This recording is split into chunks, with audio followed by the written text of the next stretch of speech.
Do limão faça uma limonada. Sempre existe algo positivo das situações desfavoráveis. Esse é Nick Vujicic. Ele tem um documentário na internet contando um pouco sobre a vida, sobre suas experiências, seus desafios. Eu começo a nossa conversa com essa imagem impactante, perguntando a você, se você fosse assim, você teria desistido? Né? Isso é uma questão importante porque muitas vezes nós não conseguimos perceber o que está diante de nós. Que mesmo com problemas, com dificuldades, com limitações, nós ainda estamos em situações um pouco melhores do que muitas outras pessoas. Mas o mais interessante é que mesmo diante de tantos desafios, esse rapaz, ele não desistiu, ele seguiu em frente, e é importante que a gente pense quais foram as atitudes, os pensamentos que ele teve para dar conta de chegar até onde ele chegou, né, com toda a limitação que teve. Então lembre-se, você não é assim, não é mesmo? A questão é que as sementes, se elas não forem jogadas na terra e ficarem enterradas, elas não vão brotar. Então ela precisa do abandono, do escuro, do relento, do frio, a umidade, tudo que inicialmente pareceriam situações desfavoráveis, são o que ela precisa para poder se superar, para poder brotar, para poder crescer. Nós humanos somos um pouco assim também.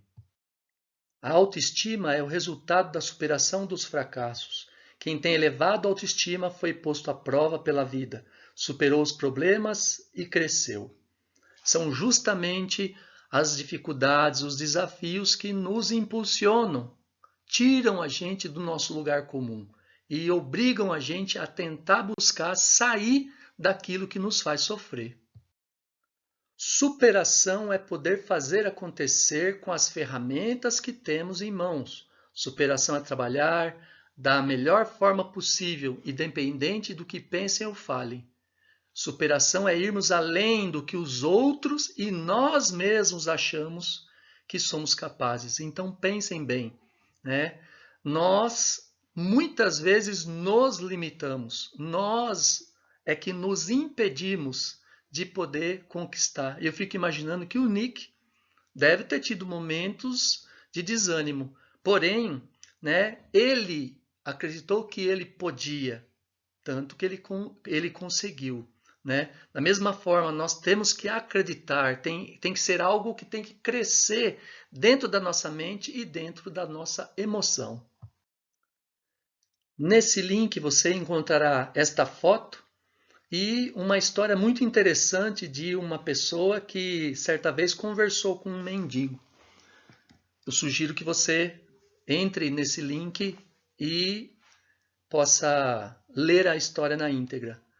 Mas em determinado momento da conversa, o mendigo disse para o rapaz: não conseguimos lidar com os momentos não prazerosos e vivemos mais como turistas, aproveitando apenas o destino e nunca caminhada. Ou seja, a gente sempre está pensando lá na frente, mas a gente não aproveita o que está neste momento que nós estamos vivendo. Então, por exemplo, se estamos na escola tendo aulas demais, queremos ficar em casa. Se estamos em casas demais, queremos voltar para a escola. Se temos dinheiro, é porque a coisa está muito monótona. Se não temos dinheiro, é porque não temos dinheiro. Ou seja, sempre existe um desafio que tem que ser vencido dentro de nós.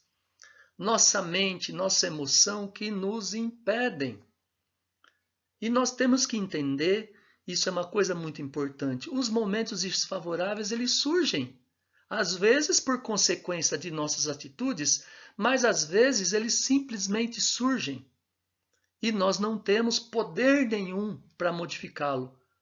A única coisa que podemos modificar é o nosso jeito de pensar e o nosso jeito de sentir. E precisamos aceitar o desafio que esse senhor, que era um mendigo, né, aceitou para a vida dele.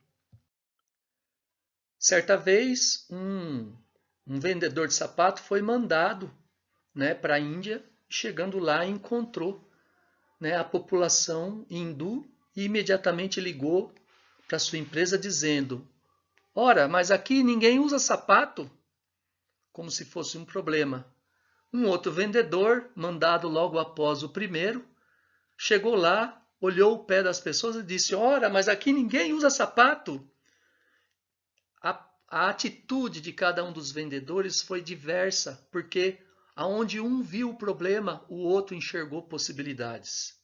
Então é muito interessante a gente entender que nossa mente, ela nos limita. E é muito importante que a gente não deixe a nossa mente nos sabotar.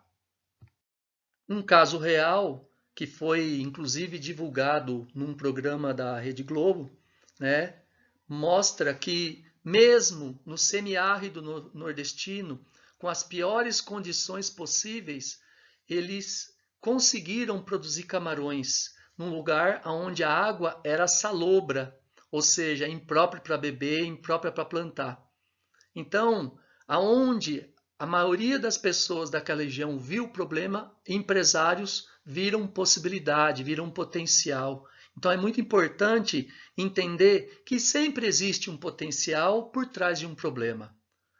Basta que a gente esteja aberto a sentir diferente, a pensar diferente. Na internet, muitas pessoas zombam da história do limão e da história do copo de água. Mas vamos fazer uma reflexão desprovido de preconceitos. Deixa de besteira, no Saara isso aí é muito. Ou podemos dizer, deixa de besteira, numa piscina isso aí é nada. Então tudo vai depender do referencial. A história do copo d'água, a história do suco de limão, ela tenta nos mostrar que existe um caminho no nosso pensamento e na nossa emoção de possibilidades. Eu posso ter um pensamento e enxergar esse copo meio vazio e não enxergar possibilidade nenhuma e me sentir vítima das situações. Como eu posso enxergar nesse copo meio cheio, uma possibilidade, um lucro, um benefício. Então é uma questão da gente entender que a nossa mente e nossas emoções, elas podem nos ajudar a passar pelos problemas de uma maneira positiva, favorável. Podemos dizer que nós temos duas asas, a asa da razão e a asa da emoção. Quando a nossa emoção ela está fragilizada, a razão vem em auxílio e a apoia. Quando a razão está descontrolada, a emoção nos traz de volta a um estado de equilíbrio. Então, usando a razão e a emoção, a gente vai pôr em prática para justamente vencer as adversidades. Então, em primeiro lugar, conheça seus limites e suas potencialidades. Nós não precisamos ir além daquilo que nós somos capazes, mas nós precisamos conhecer o que nós temos de favorável. Em primeiro lugar, em nós. Em nós enquanto pessoa, enquanto emoção, em nós enquanto família, enquanto amigos, porque as pessoas que estão próximas de nós são uma potencialidade em nossa vida, podem nos ajudar. Nós temos diante de nós toda uma internet, toda uma possibilidade de recursos que estão à nossa disposição. Dentro lá da internet, quais são os recursos que podem nos ajudar? Então, conhecer nossas limitações é não ir além daquilo que nós podemos, emocionalmente e intelectualmente. Mas também é saber até onde podemos ir. Aqui a razão vem em nosso auxílio, estabelecer um plano. Esse plano permite que a curto prazo e a longo prazo a gente possa ir colocando as nossas prioridades. O que vou fazer primeiro, o que vou fazer segundo, o que vou fazer terceiro, quarto. E ir vencendo aos poucos cada um desses desafios. Também esse estabelecimento de plano permite que a gente viaje pela internet e veja quantos sites podem apoiar os meus momentos de estudo, os meus momentos de aprendizados, de aprimoramento. E o relógio é para nos lembrar que nós temos que ter a disciplina. Uma vez traçado um plano, a disciplina é justamente a gente acordar cedo, a gente se pôr em ação, a gente disciplinar nossos momentos de descontração e de descanso, a gente disciplinar nosso momento de estudo, a gente disciplinar nosso momento de contato com as outras pessoas, que seja pela internet. Então, estabelecer um plano e ter disciplina. Em terceiro lugar, é muito importante que a gente se comunique, que a gente peça ajuda, porque às vezes nossa emoção e nosso pensamento não está conseguindo achar uma alternativa. E conversando com as pessoas, procurando possibilidades na internet, conversando, né, que seja via internet, a gente vai encontrar alguém que pode nos mostrar um caminho intelectual e emocional adequado para a situação que nós estamos vivendo, ou pelo menos vão nos inspirar. Muito importante lembrar que as nossas ações de hoje serão colhidas no futuro. Mas nós temos que prestar atenção no que nós estamos plantando agora. Eu não posso criar uma ansiedade para o meu futuro, sendo que agora eu estou paralisado. Eu tenho que movimentar minha mente e minha emoção neste momento para que no futuro eu possa colher algo positivo. A semente está lançada, o solo está preparado. Agora precisamos cuidar para que haja uma colheita, mas a gente cuida é agora, não depois. Circula nas redes sociais uma história muito interessante de um garoto que vai conversar com o capitão de um navio que está numa quarentena.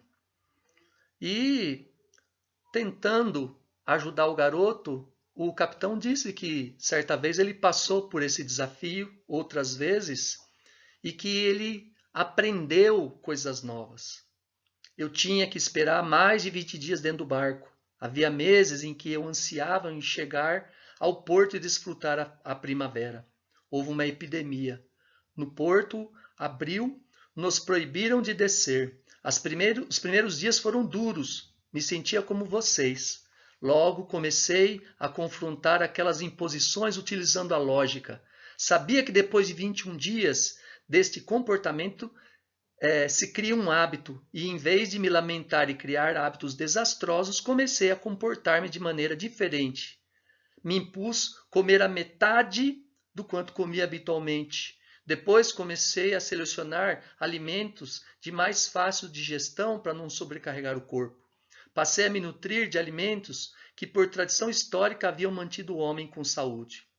O passo seguinte foi unir a isso a depuração de pensamentos pouco saudáveis e ter cada vez mais pensamentos elevados e nobres. Me impus ler ao menos uma página a cada dia de um argumento que não conhecia. Me impus fazer exercícios sobre a ponte do barco.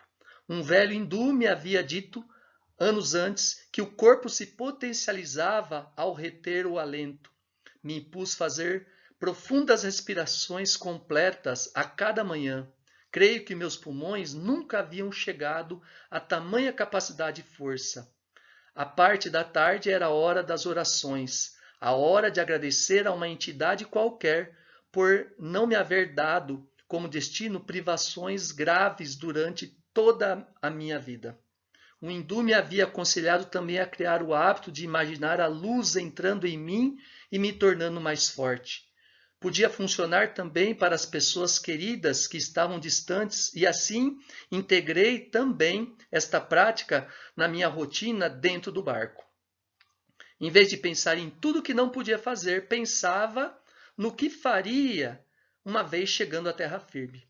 Visualizava as cenas de cada dia que vivia intensamente e gozava da espera. Quando acabou a quarentena, o capitão já tinha perdido a primavera, porém, ele tinha ganhado bons hábitos. Eu creio que o grande desafio nosso seja esse. Desejamos que tenha sido proveitoso esse momento de reflexão. Um grande abraço.